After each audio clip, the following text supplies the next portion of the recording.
Hi guys, welcome to I dream. నేను మీ చాణక్య. బలగం సినిమాలో ఉన్న ఆర్టిస్ట్ అందరూ కూడా బలగం ముందు బలగం తర్వాత అన్నట్టు మనం చెప్తూ ఉంటారు కదా. నేను ప్రత్యేకంగా బలగం మూవీ గురించి తీయడానికి ఏంటంటే అందులో యాక్ట్ చేసి మరి ఆ తర్వాత బోల్డ్ అన్ని మూవీస్ చేస్తున్న మైమ్ మధు గారు ఇప్పుడు మనతో పట్టినారు. అండ్ ఇప్పటికి చూసుకుంటే 35 సంవత్సరాలుగా మైమ్ ఆర్టిస్ట్గా కూడా ఉంటూ మరి ఆ తర్వాత లేట్గా ఎంట్రీ ఇచ్చినా కానీ లేటెస్ట్గా ముందుకెళ్తూ ఉన్నారు ఆయన. సో, ఆయన సినీ జీవితం ఎలా సాగుతుందో కూడా మనందరికీ తెలుసు. సో, ఆయనతో చిట్ చాట్ ఎలా ఉంటుందో చూద్దాం. హాయ్ సార్, నమస్తే. నమస్తే. సార్ ఎలా ఉన్నారు? గ్రేట్. బాగున్నాను.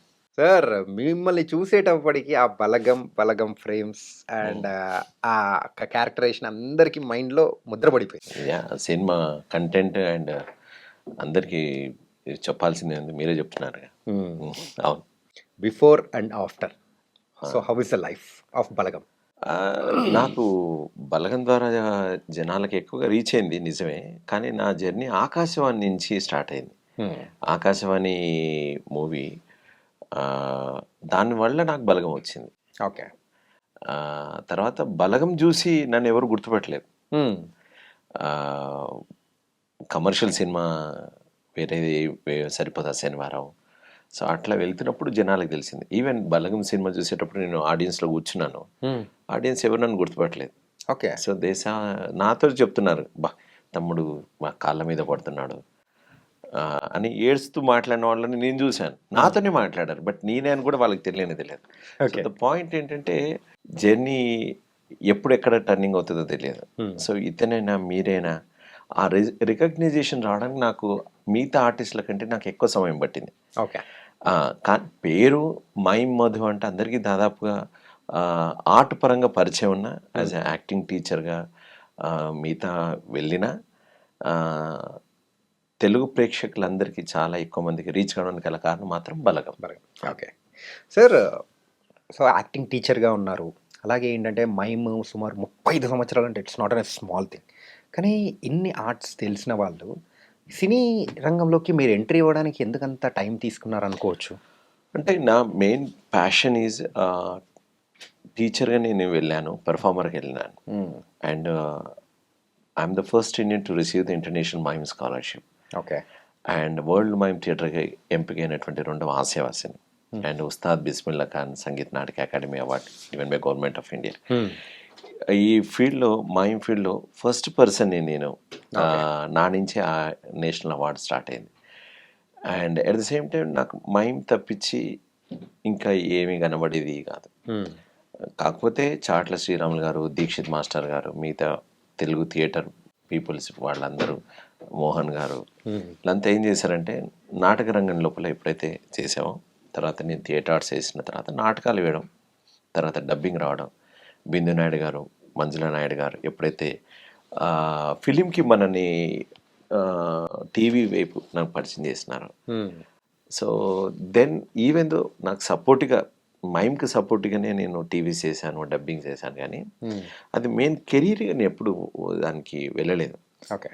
బట్ అనుకోకుండా ఆకాశవాణి మూవీ రావడం వల్ల, అండ్ అశ్విన్ అని is wonderful director, young director. అతని మొదటి సినిమా అది సినిమా థియేటర్లో రిలీజ్ అయితే I should get national award అనేంత గొప్ప సినిమా. ఓకే. దాంట్లోనే RRR మూవీ కూడా జరిగింది షూట్ కొంతకాలం. ఓకే. సో అండ్ రాజమౌళి గారు స్టూడెంట్ తను. అండ్ అద్భుతమైన సంగీతం ఉంటుంది, అద్భుతమైన సెట్ ఉంటుంది.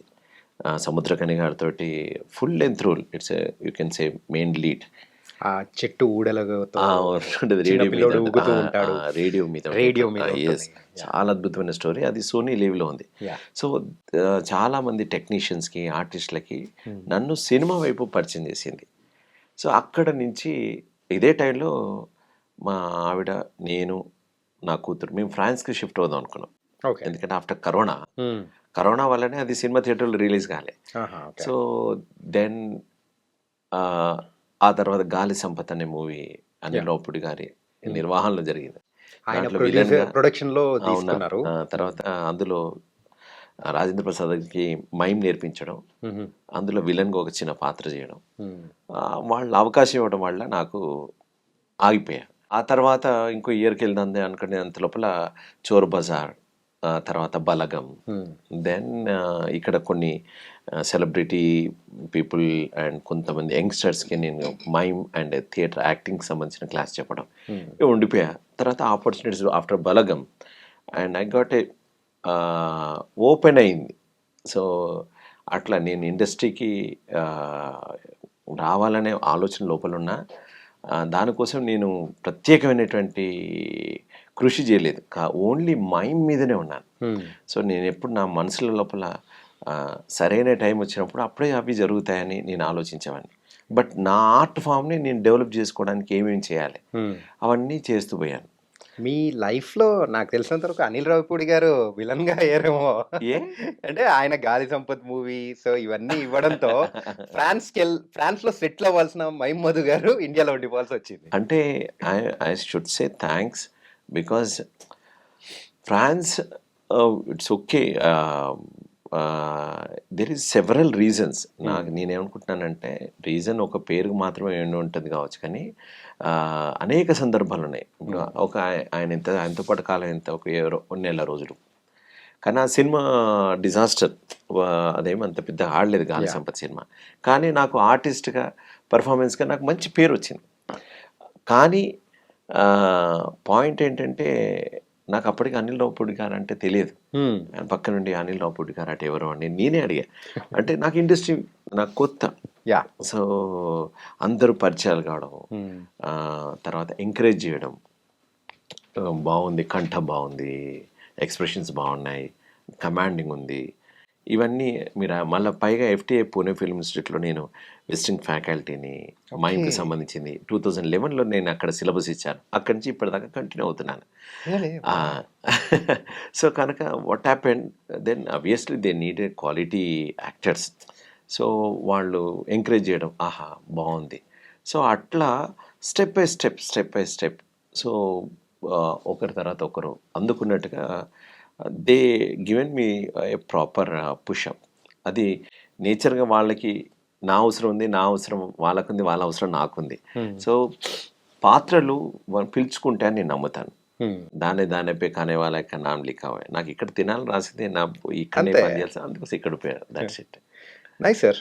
అండ్ మీ యొక్క ఫిలిమోగ్రఫీ కానీ మీ ఇంతకుముందు మీరు చేసిన ఆర్ట్ ఫామ్స్ అవార్డ్స్ అన్నీ వింటుంటే రియల్లీ వీఆర్ వెరీ సర్ప్రైజ్డ్.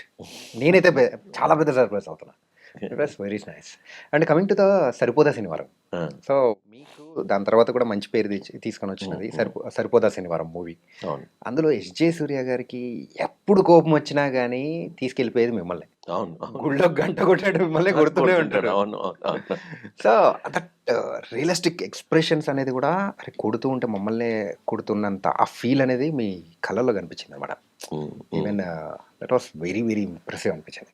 అది కూడా మీరు అన్నట్టుగానే గాలి సంపత్ సినిమాలో డైరెక్షన్ డిపార్ట్మెంట్లో ఒక తను చూసేసి నన్ను దీనికి రికమెండ్ చేసినాడు. వివేక్ ఆత్రేయ గారికి రికమెండ్ చేసినాడు. తర్వాత వివేక్ ఆత్రేయ గారికి కూడా హీరో విష్ణు గారు అనేవారట, మైమ్ నేర్పుతున్నారండి రాజేంద్ర ప్రసాద్ గారికి, తను అద్భుతంగా చేస్తున్నాడు అండి అని విష్ణు గారికి వివేక్ ఆత్రేయ గారికి చెప్పారట. డైరెక్ట్ గారే నాకు చెప్పినారు, నాకు మీ పరిచయం అట్లా వారి ద్వారా తెలిసిందండి అని. సో అంటే ఎప్పుడు ఎక్కడ ఏ విధంగా కనెక్షన్ ఉంటుందో తెలియదు.